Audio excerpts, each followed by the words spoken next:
Headaches and Heartaches on Midlands Today. Brought to you by the beautiful Abbey Blooms Botanical Gardens and Cafe Community Initiative in Multifarnon, County Westmeath. A wonderful space for relaxation designed to promote positive mental health and well-being for all. Find Abbey Blooms Botanical Gardens on Facebook.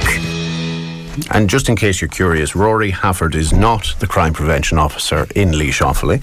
We shall be returning to the scams that are unfortunately catching many people out on tomorrow's programme, when we have enough time to give it a fair hearing. And you weren't arrested on the way in either, were you? Fortunately, no. But there is a big guard of presence on the road into Athlone. Yes, well, the paparazzi heard you were coming. That's the voice of Rory Hafford, psychotherapist and author of such books as? Various nefarious. What was the later? The Millie Diaries, A Savage Silence, The Lake, which is written about Loch Owl, by the way, little ghost story, and many, many more, which I can feel people falling over chairs to turn the radio off at this point. And he is a psychotherapist who has the unenviable task of dealing with Dara's situation. Dara is struggling with trust following her partner's infidelity. And in some ways I can't believe we've been doing this for as long as we have, and infidelity has not come up as a topic yet.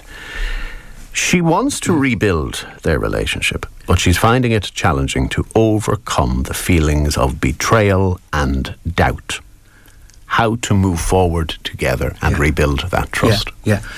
This is a toughie. This is the end of things, possibly the beginning of other things, but it is one of those moments that is seminal in your life, so you're never going to forget it. This is tough. And you said it's odd that it hasn't come up in our conversations, which is true, but it does come up in the clinic, and it comes up quite a lot in the clinic.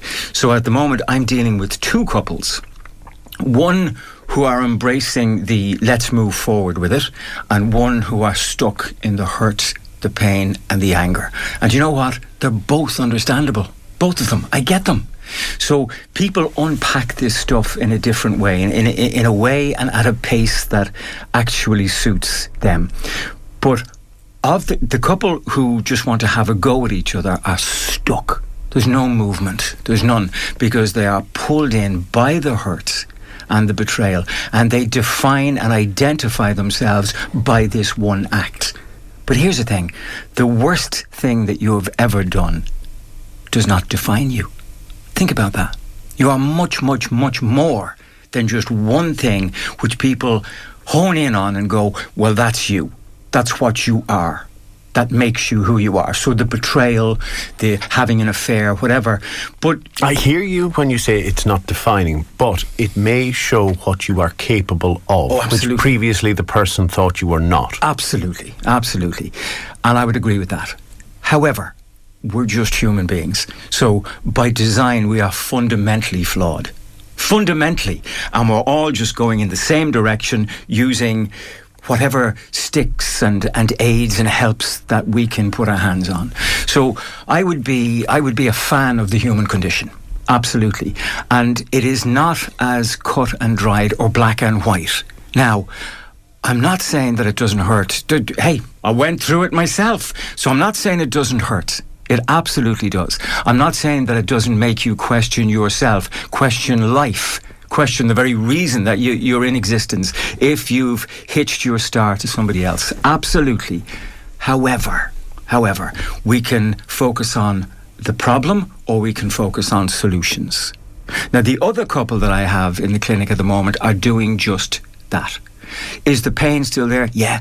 You can feel it. You can actually feel it in the room. It's almost like a palpable thing. But they have committed to draw a line under it and move forward. So one of the words that jumped out at me from Dara's text was trust. Now, trust it's the huge casualty of this. And here's the thing. It's arguable whether you can have the same trust in the same relationship, but you can build new trust in tandem with the new relationship. That's been tried and tested and found to be an answer. It's not the answer, but it's an answer. It's a step forward rather than staying stuck in the psychological morass of this. So you're literally stepping forward. And the other thing, Will, this transcends, therapy. You look around at the country that we live in. A lot of it is about finger pointing and finding fault and apportioning blame. I mean, every second interview you do with politicians, there's not you personally, but the story, there are elements of that. Well, he said and she didn't, they didn't, and look what they did to the country.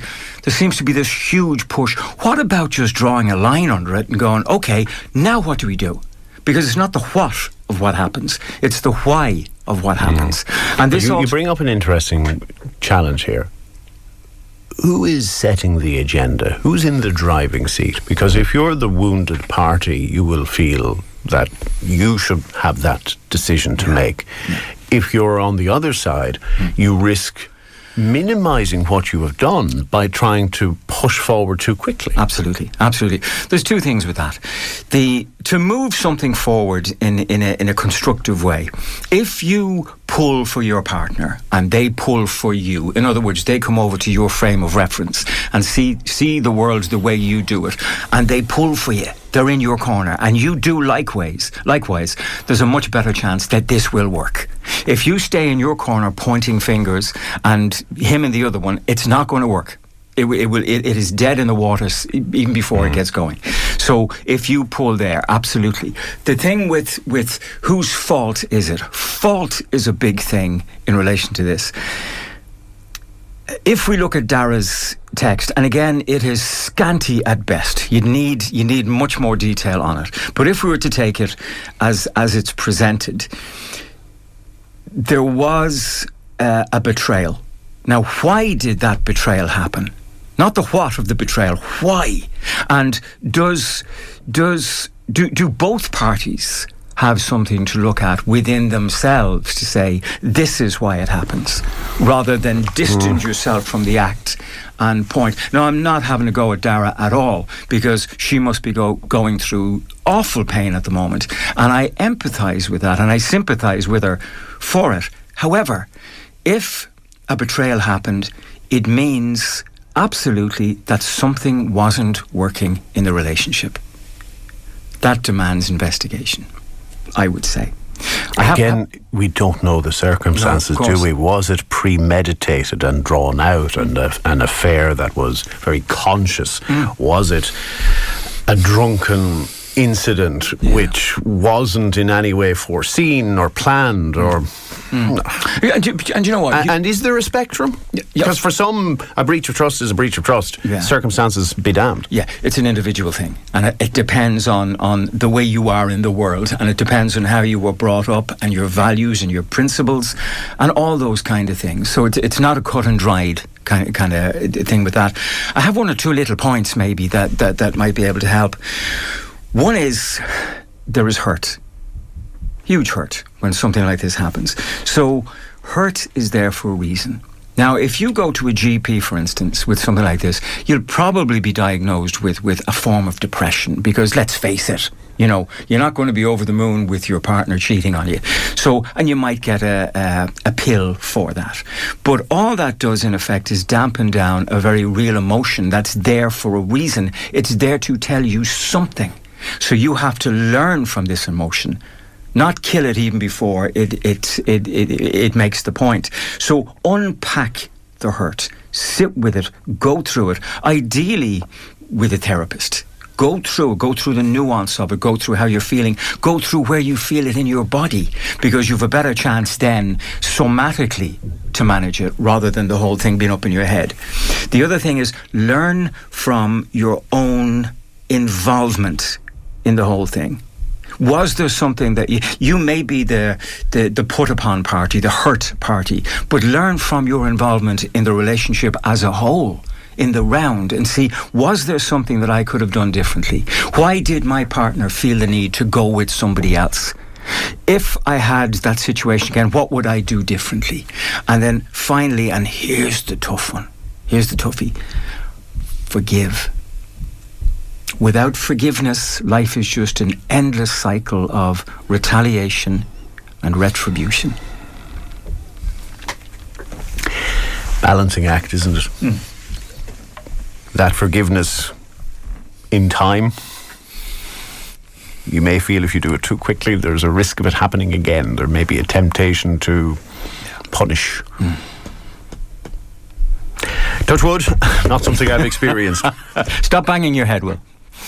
John is in Athlone, and we've altered his name for the reasons of protecting his identity, but also his children. But he says he really struggles to communicate with them. He feels disconnected.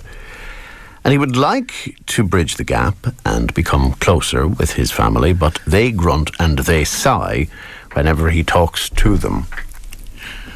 I love this one. I love it.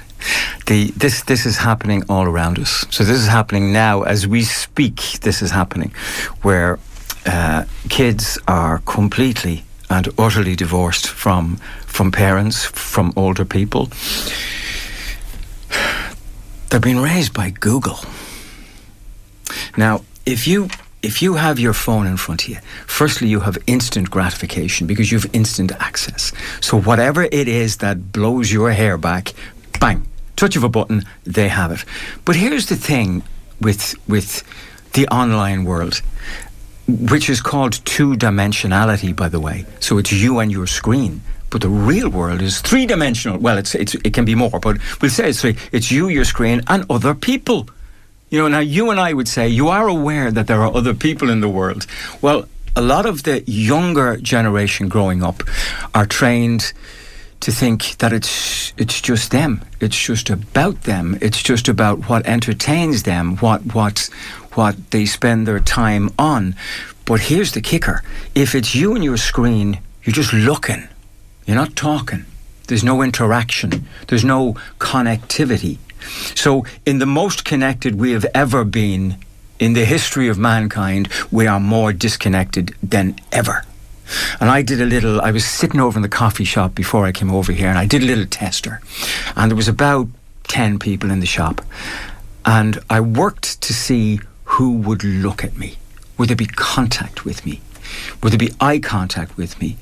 And in the younger people, not a bit of it. Now, the older lads might give you, a how are you or a wink or whatever, but the younger generation, not a chance. Now you know who that stranger staring at you was. No need to call the Gardaí. No, indeed. But the thing is, recently I was going through back home up through Castle Pollard, and I went into the supermarket to get a coffee, and I made the mistake of not checking how many people were actually standing at the checkout. And when I got there, it was school knocking off time. So there was a gazillion young fellas and as I'm walking down the aisle, they're all looking at me. And I mean hard, some aggressively. And when I got up to them, I said, a lot of looking, fellas, a lot of looking. Nobody talking, nobody saying hello, nobody acknowledging my existence, a lot of looking. And now there's a woman looking at me. She thinks I'm insane. She thinks there's a lunatic loose in the supermarket. But they didn't know what I was talking about because it doesn't make any sense to them. So I am not a human being in their world. I'm a picture. I'm a picture just the same as if you were looking at somebody on the screen. Can I inject something here? Okay. I don't like to be injected live on air, but to be disagreeable. So you talk about the teenagers being immersed in their phones. Yeah. But when we're children, we latch on to our parents and we get the comfort and we want to please them. And when we become that bit older, adolescent, then we want to be part of the tribe. Of course. And our tribe at that age would be our peers, other teenagers.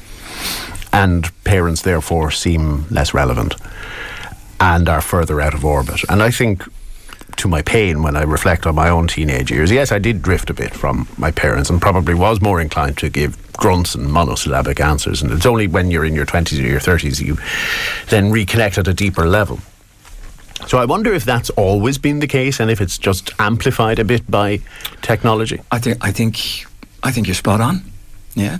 I think what happens is we look at the tools that we are surrounded by and we go, what will suit me? Now, this whole online world, this is a game changer. I mean, this has thrown everything out of orbit, you know, and they have latched on because all their friends are doing the same thing. But I believe that this is more dangerous than we have any clue. And it's going to take a generation before we see the things. I have a couple of pointers for the guy, if that's okay. Will I go for it? Go for it. Okay, this is a mad idea. Send them a video. Make a little video and go, how are you? It's me. You remember me? The guy who keeps a roof over your head and feeds you? Now you're connecting on their level. I said it's a mad idea. Just bear with me. 2, discuss their phones with them. What's important to this generation? Their bloody phone. And their computer, and their this, and they can talk endlessly about that. Find something that's important to them and connect on that level. Discuss the online games that they play and that they play with their friends, and what do they get out of it, and why do they do it, and could I get involved? You know, mad stuff like that. Come over to their world. Maybe one of the problems with this man is that he's trying to pull them over to his world.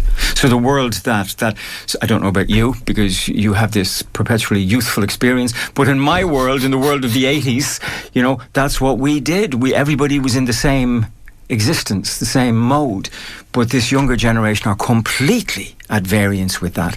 So in order for you to connect, you're going to have to come over to their frame of reference. I'd like to get the feedback of parents on this. 083 30 10 103 on text and on WhatsApp.